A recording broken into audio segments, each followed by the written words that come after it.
शिवाय च शिवतराय च। नमस्कार। आज शिवरात्रि का पावन पर्व है और हम सब लोग यहाँ पर एकत्र हुए हैं भगवान शिव की अर्चना के लिए।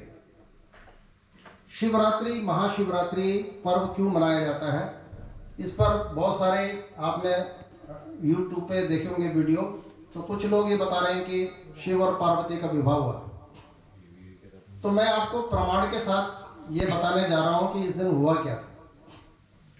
अभी आपने देखा कि अभी हमने आपको योगी क्रियाएं कराई। पृथ्वी की उत्पत्ति कहाँ से की? जल से, जल की अग्नि से, अग्नि की उत्पत्ति वायु से, वायु की उत्पत्ति आकाश से, आकाश की उत्पत्ति महत प्रकृति से और महत प्रकृति की उत्पत्ति परब्रह्म परमात्मा से हुई। तो जो परब्रह्म परमात्मा है वो आदि अनादि तत्व है, उस तक किसी की पहुंच नहीं है, वहां तक कोई नहीं जा पाता। किंतु जो हम देखते हैं वो ये सुना है कि भाई भगवान विष्णु की नाभि से ब्रह्मा जी की उत्पत्ति हुई और ब्रह्मा जी ने तप किया और तप करने के बाद उन्होंने सृष्टि का सृजन किया। पहले मानसी सृष्टि बनाई, उसके बाद मैथुनी सृष्टि प्रारंभ हुई। और जब संपूर्ण सृष्टि की रचना हो गई तो ब्रह्मा जी को भी अहंकार हो गया, क्योंकि रजोगुण प्रधान थे। रजोगुण जो है वो अहंकार पैदा करता है और उनको ये गर्व हो गया कि भाई मैं ही जो है सृष्टि का निर्माता हूं। और एक बार भगवान विष्णु क्षीर सागर से ब्रह्मा जी तक पहुंच गए तो उन्होंने उनको पहली बार देखा कि यार ये कुछ विचित्र दिखाई दे रहा है। वो नहीं पहचान पाए कि यही मेरे जनक है। तो उनमें आपस में विवाद हो गया। वो कह रहे हैं कि तुम मेरे पुत्र हो। कह रहे तुम मेरे पुत्र कहां से हो गए? मैंने तो सारी सृष्टि रचना करी है, सारे मेरे पुत्र है। अब उन दोनों में जो विवाद हुआ वो थमने को नहीं थमा ही नहीं, विवाद बढ़ता गया और उस विवाद के बीच में ज्योतिर्मय शिवलिंग की उत्पत्ति हुई। जो ज्योतिर्मय शिवलिंग उत्पन्न हुआ वो दिन था फाल्गुन कृष्ण पक्ष की चतुर्दशी, यही दिन था। तो उस दिन से शिवलिंग की पूजा प्रारंभ हुई और सबसे पहले किसने पूजा करी? विष्णु और ब्रह्मा जी ने, उन दोनों ने करी। तो उसमें भी क्या हुआ, जो ज्योतिर्मय लिंग जो था उसका आदि अंत कहीं दिख नहीं रहा था, क्योंकि कहता ना ईश्वर सर्वव्यापी है, अनंत है। तो उस अनंत को कौन पहुंच पाएगा वहां तक? अब ये शर्त हुई श्रेष्ठता की बात को लेके कि ठीक है जी, जो इसका एक जना नीचे का इसका मूल पकड़ते हैं और एक ऊपर पकड़ते हैं। इसका ऊपरी भाग कहाँ है, इसका एंड हो रहा है, और नीचे कहाँ है, इसका एंड हो रहा है। तो नीचे के तरफ तो यात्रा करी विष्णु जी ने और ब्रह्मा जी ने करी ऊपर की तरफ यात्रा। तो नीचे क्या है हमारे? पाताल, तल, सुतल, अतल, वितल, रसातल, कितने सारे लोग हैं। तो ब्रह्मा जी जो है ऊपर को जा रहे हैं, विष्णु जी नीचे की तरफ जा रहे हैं। तो विष्णु जी सब जगह से घूम के आगे हाथ जोड़ के खड़े हो गए, भैया मुझे तो कोई अंत दिखाई नहीं। और ब्रह्मा जी भी भूलोक, भूलोक, महालोक, जनलोक, तपलोक, सत्यलोक, बहुत सारे लोकों में ऊपर से ऊपर चढ़ते जा रहे हैं, है ना। तो उनको भी कोई उसका अंत नहीं दिखाई दिया, कहीं कहीं उसका छोर नहीं दिखाई दिया। बैठ जाओ, आराम से बैठे, बैठ, कोई बात, आराम से बैठे, कोई दिक्कत।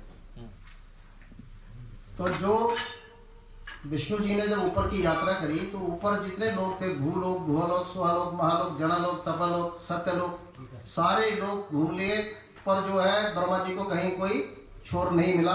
और अंत में केतकी पुष्प जो है उनको दिखाई दिया। उन्होंने कहा भाई तो बेइज्जती हो जाएगी, मैंने तो उसका जो है पता नहीं किया। तो केतकी को भी पटा लिया, भैया तू मेरा साक्षी बन जा, विटनेस, ठीक है, बता देना, मिल गया हमको। नीचे दोनों पहुंच गए। तो विष्णु जी ने तो हाथ जोड़ लिया कि भाई मुझे नहीं पता लगा है ना। और ब्रह्मा जी ने बोले मुझे पता लग गया, और साथ में विटनेस बना दिया केतकी को कि ये पुष्प भी वहीं था। तो उसी वक्त उसी ज्योतिर्मय शिवलिंग से भैरव की उत्पत्ति मानी गई है और भैरव ने ब्रह्मा जी का सिर काट दिया जिसने झूठ बोला था। तो वो जो सिर कटा वो 5वां सिर था उसका। तब से वो चतुर्मुख हो गए, चतुर्मुख ब्रह्मा हो गए। जिस मुख से उन्होंने झूठ बोला था उसको काट दिया गया उनके। उसके बाद ब्रह्म वो भी लगा, श्राप भी लगा, ठीक है। उसकी एक लंबी कहानी है।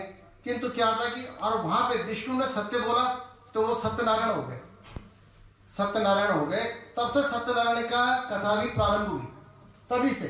और तभी से ज्योतिर्मय शिवलिंग, स्फटिक शिवलिंग है, नर्मदेश्वर शिवलिंग है, पार्थिव शिवलिंग है, तो लिंग रूप में भगवान का जो अद्वैत रूप है वो लिंग रूप है। और ये हमारी आत्मा भी लिंगात्मक है, अंगुष्ठ मात्र है आत्मा, जीवात्मा, और ये भी लिंगात्मक है। और अभी आपने स्तुति में आपने सुना होगा कि अष्टदलो परिवेष्टित लिंगम तत् प्रणमामि सदा शिवलिंगम। अष्टदलो परिवेष्टित लिंगम, 8 दल हैं, उनसे ये आत्मा लिपटी हुई है। 8 दल कौन से हैं? पृथ्वी, जल, अग्नि, वायु, आकाश, मन, बुद्धि और अहंकार। तो ये 8 दल, 8 पंखुड़ियां हैं जिसमें वो लिंगात्मक जीवात्मा बंधी हुई है। तो तब से जो है ये जो शिवलिंग की पूजा प्रारंभ हुई, वो दिन आज का ही था, फाल्गुन कृष्ण पक्ष चतुर्दशी, और भगवान की सत्यनारायण के रूप में पूजा प्रारंभ हुई। अब सवाल क्या उठता है, तो विवाह कब हुआ फिर? आप कहते हैं कि भाई विवाह नहीं हुआ, तो फिर विवाह कब हुआ? तो उसका देखिए, सती का जो विवाह था वो चैत्र शुक्ल त्रयोदशी रविवार पूर्वा फाल्गुनी नक्षत्र, चैत्र शुक्ल त्रयोदशी रविवार पूर्वा फाल्गुनी नक्षत्र में हुआ था। इसका जो प्रमाण है वो है शिव पुराण का सतीखंड अध्याय 18 और 20वां श्लोक। आप उठाइए और देखिए, शिव पुराण तो प्रमाणिक ग्रंथ है शिव का। और पार्वती का जो विवाह हुआ था वैशाख शुक्ल पंचमी गुरुवार, वैशाख शुक्ल पंचमी गुरुवार का दिन। इसका प्रमाण है देवी पुराण अध्याय 25 श्लोक 8। आप उठा के देख लीजिए। और हम लोग जो है उनका विवाह संस्कार मतलब जो है वेडिंग एनिवर्सरी मनाने लगे। तो अगर आप ग्रंथों का अवलोकन करते हैं तो आपको सही जानकारी मिलती है, और अगर आप सुन के तो सुनने में तो फिर गलत इन्फॉर्मेशन भी आप तक पहुंच सकती है। तो आप ये है कि आपने गणेश जी की उपासना करी कि बुद्धि और विवेक शक्ति दे, तो इतनी शक्ति भगवान हमको दे कि हम सत्य और असत्य का ज्ञान कर सकें। इसीलिए हमने गणेश को पूजा किया। अब ये क्लियर हो गया कि शिवरात्रि का पर्व क्यों मनाया जाता है, और आज विशेष पर्व है ये साधारण नहीं है। आज का एक शनि प्रदोष है। मैं बोलने वाला था। हाँ, शनि प्रदोष है। शनि पीड़ा निवृत्ति के लिए आज से बढ़िया दिन कोई नहीं, तो शनि प्रदोष है, ठीक है। तो वो भी आपको मिल गया। और इसमें एक और विशेष होता है, उसको बोलते हैं निशीत काल। क्या बोलते हैं? निशीत काल। हाँ, वो रात को आपके 12 बजे से लेके 1:15 तक चलेगा। वो बड़ा ही पुण्यदायी काल होता है।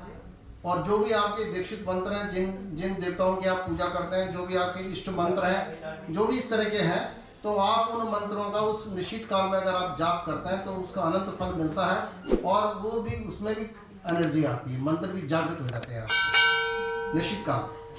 तो अगर किसी के पास समय हो तो 12 बजे से रात को 1:15 के बीच में बैठ जाइए, और जिन मंत्रों का जाप आप रूटीन में करते हैं उनका उस समय आप कर लीजिए। तो वो एक तरीके से समझ लीजिए एनर्जाइज हो जाएंगे आपके मंत्र। क्योंकि ये पर्व ना हमेशा नहीं आते हैं, ये कभी कभी ऐसे पर्व आते हैं, और आपको पता होना चाहिए कि कब कौन सा पर्व है, और उस पर्व का आप पूरा आनंद उठाइए, उससे लाभान्वित हो जाइए। यही जो है हमारा उद्देश्य। ओम शांति।